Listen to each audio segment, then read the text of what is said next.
My seat is Tejasri Kosbe, lecturer from Praveen Patil Polytechnic, Bhayandar. My subject is Maintenance of Electrical Equipment. In this chapter 4 is Testing and Troubleshooting of Transformers, Part 5, Learning Outcomes. In this video you will learn about back-to-back test.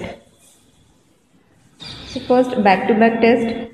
If large transformers are to be tested for determining their efficiency, temperature rise and regulation, then a load of high capacity may not be available, and if available, the energy consumed in testing will be wasted. To overcome this difficulty, back-to-back test is adopted. It is a regenerative test and hence economical and very useful. T1 and T2 are two identical transformers. T3 autotransformers, S1 and S2, S3 are the switches. A is the ammeter and V is voltmeter and W is wattmeters. So in this diagram you can see all these apparatus used in back-to-back test, that is W1 for measuring primary power, W2 for measuring secondary power, secondary side power, I2 is ammeter which is connected on secondary, I1 is the ammeter which is connected in primary to measure primary current, and there is a 1 voltmeter V3 and switch S3 is connected across it, and there are two autotransformers. One is connected at the primary side and another is connected at the secondary side.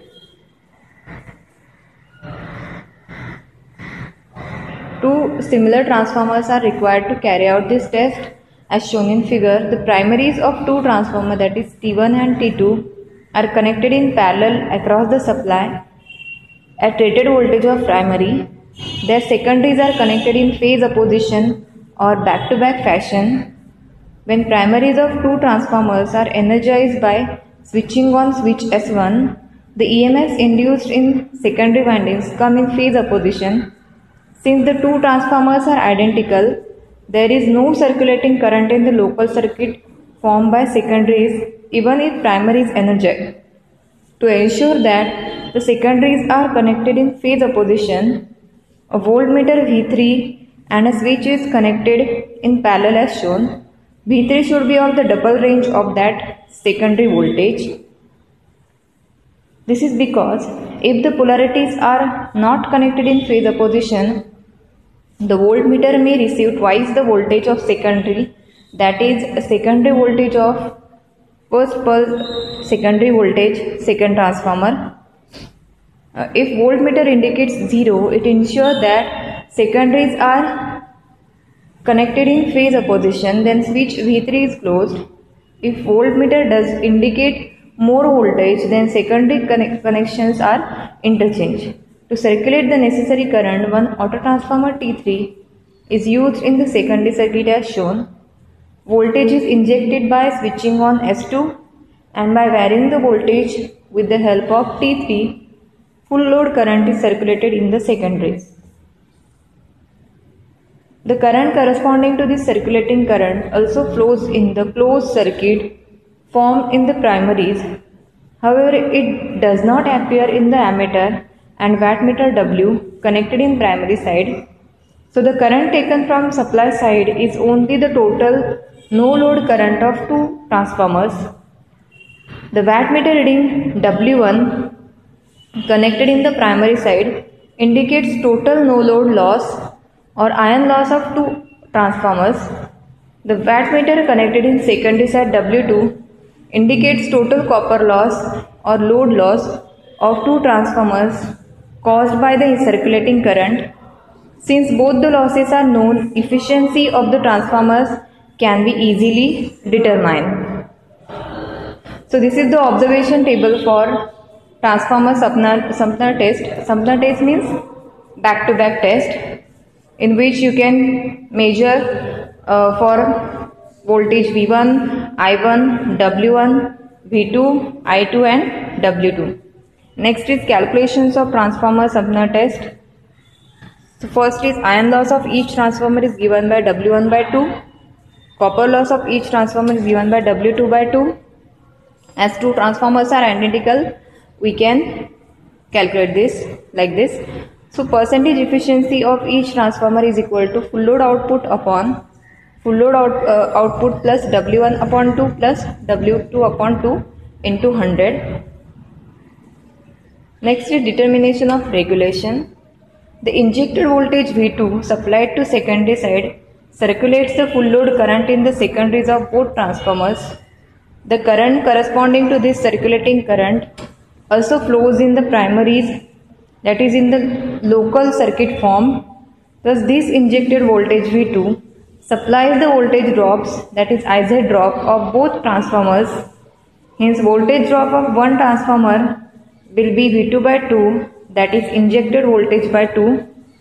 Regulation of each transformer is equal to voltage drop upon secondary no load voltage into 100.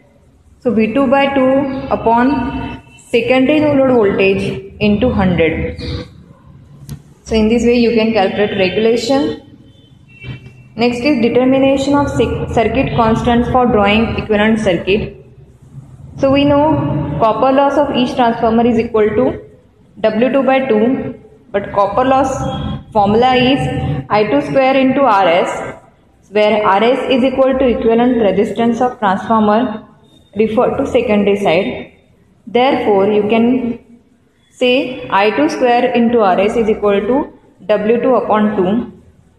So RS is equal to W2 upon 2I2 square. The voltage drop of each transformer is equal to V2 by 2, but voltage drop is the impedance drop, that is I2 into ZS, where ZS is equal to equivalent impedance of one transformer referred to secondary side. Therefore, ZS is equal to V2 upon 2I2. Equivalent reactance XS becomes root of ZS square minus RS square. As we have both these values ZS and RS, we can calculate reactance XS. Magnetic circuit constants are found from primary side readings are as explained in open circuit test of transformer. Thus equivalent circuit can be drawn. Next is determination of temperature rise. So by this test you can also calculate temperature rise. So heat turn test be continued till the temperature of windings as well as oil temperature remains constant and are shown within permissible limits.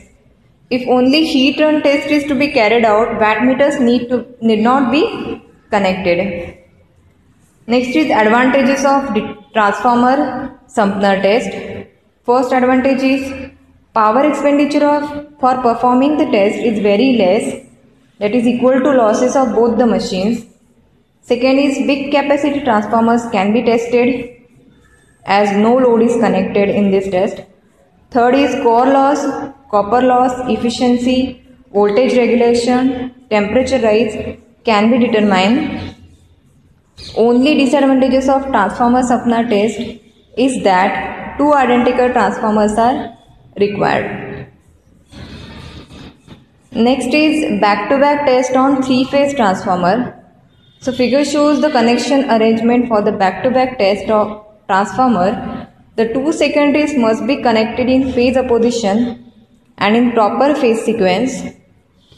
The auxiliary transformer for circulating full load current is included in the circuit of the two secondaries. It could also be included in the circuit of the primaries. Thus with only losses, that is core loss and copper loss, supplied from the mains, a heat run test could be conducted on the transformers. So this is the diagram for conducting back-to-back test on three-phase transformers.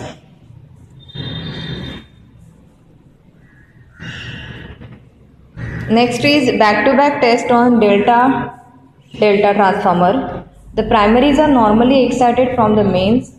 Each secondary delta is open at one junction and a single phase transformer can be employed to circulate full load current in both the deltas as shown in figure. So in this figure you can see one delta is open, that is one of the winding is open circuited, and you can call it as delta-delta connection. Thank you.